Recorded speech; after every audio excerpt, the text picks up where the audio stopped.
ఎన్నికల ప్రచారం ముగిసిపోయింది. పట్టభద్రుల ఎమ్మెల్సీ ఉప ఎన్నికకు సంబంధించి నిన్న సాయంత్రం 4 గంటలకు చివరిగా ప్రచార పర్వం ముగిసిపోయింది.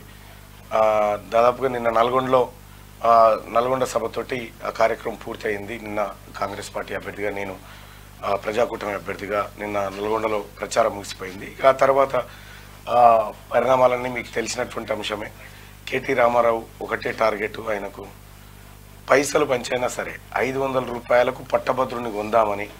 పైసలు పంచుడు కాదు, ఆల్రెడీ పంపించేసిండ్రు, వచ్చేసిన పక్క మండలం వచ్చేసిన 1000-2000 కూడా 1000-2000 ఎంత ఇచ్చినా బీఆర్ఎస్ పార్టీ, ముఖ్యంగా కేటీ రామారావు ఎన్ని డబ్బులు పంపించినా అది మన పైసలే, మన రక్తమే, మన చెమటనే.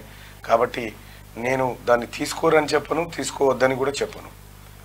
కానీ ఒక మాట మాత్రం నిజం, ఎన్నో వేల రూపాయలు, లక్షల రూపాయలు ఖర్చు పెట్టి పట్టభద్రులం అవుతా ఉన్నాం, మేధావులం అవుతా ఉన్నాం. 500 రూపాయల నోటుతోని మన అభిప్రాయాన్ని కొనాలని చూస్తూ ఉన్నాడు చూడు. ఇంతకు మించిన దుర్మార్గం ఏమి? తల్లిదండ్రులు ఎంత కష్టపడి ఉంటారు ఒకవేళ పట్టభద్రుని చేయడానికి. ఎస్ కాంగ్రెస్ పార్టీలో కూడా చాలామంది ఎమ్మెల్యేలు నాకు ఫోన్ చేసి, అన్న నువ్వు చేయొద్దంటావు, కనీసం ఛాయ్ అన్నది ఆపొద్దా అన్న వచ్చిన కార్యకర్త కానంటే అది మీ ఇష్టం అన్న అని చెప్పడం జరిగింది. సో ఏదేమైనప్పటికీ కూడా సోదరులారా, నాకు పవిత్రంగా కావాలి ఈ ఎమ్మెల్సీ పదవి, నేను అంతే పవిత్రంగా పనిచేస్తాను. ఈ అక్రమ మార్గంలో దొడ్డిదారిన వచ్చేటువంటి పదవులను అవి వన్నెదేవు.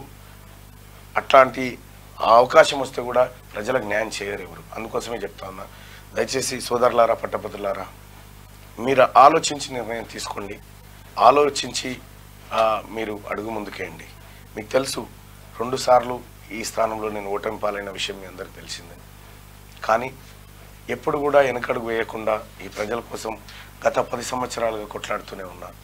ఏదో ఎమ్మెల్సీ ఎన్నికల కోసమో ఇంకో దానికోసమో తీర్మానమలన్న పోరాటం చేయలేదు.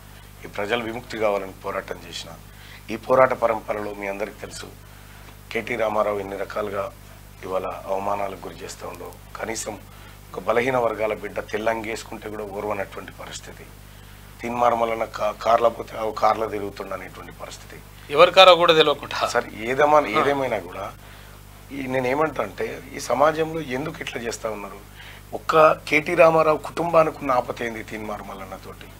కాబట్టి నేను ఒకటి చెప్తా ఉన్నా, మీరు ఆత్మపరిశీలన చేసుకోండి. కేటీఆర్ గారు, మిమ్మల్ని ప్రజలు తిరస్కరిస్తూ ఉన్నారు. మీకు అసెంబ్లీ ఎన్నికల్లో బుద్ధి చెప్పినారు, పార్లమెంట్లో బుద్ధి చెప్పినారు. పట్టభద్రులు, ముఖ్యంగా నిరుద్యోగులు మీ కేసీఆర్ కుటుంబానికి వ్యతిరేకంగానే ఉండే, బీఆర్ఎస్ పార్టీకి ఉద్యోగస్తులు వ్యతిరేకంగానే ఉండే. ఈ 500 రూపాయలు ఎవరికి ఇస్తో వాళ్ళు ఎవరు మారుతారు నీకోసం అనేది ఒకసారి ఆలోచన చేసుకో. సో మొత్తానికైతే పట్టభద్రులారా, నేను తిరిగినటువంటి 3 జిల్లాల్లో, 3 ఉమ్మడి జిల్లాల్లో మీ స్పందన, మీరు ఇచ్చినటువంటి ప్రేమ, మీరు పంచినటువంటి ఒక ప్రేమపూర్వక ఏదైతే ఉందో అదందరికి కూడా ధన్యవాదాలు తెలియజేస్తా ఉన్నా. నా దృష్టిలో మీరే గొప్పవాళ్ళు. ఫైనల్ మీరే. కేటీ రామారావు దృష్టిలో ఉస్మానియా యూనివర్సిటీ, కాకతీయ యూనివర్సిటీ బిడ్డలు పల్లి బఠానీగాలు కావచ్చు, కానీ ఉస్మానియా యూనివర్సిటీ, కాకతీయ యూనివర్సిటీ నాకు కన్నతల్లి లాంటిది. నాకు విద్యాబుద్ధులు నేర్పి తెలంగాణ ఉద్యమాన్ని చేసింది ఎంతో మంది ఈ దేశానికి ప్రధానమంత్రులను అందించినటువంటి యూనివర్సిటీలు ఇవాళ వాళ్ళ చదువుటోళ్ళను పల్లి బఠానీగాలని చెప్పి కేటీ రామారావు అవమానించడం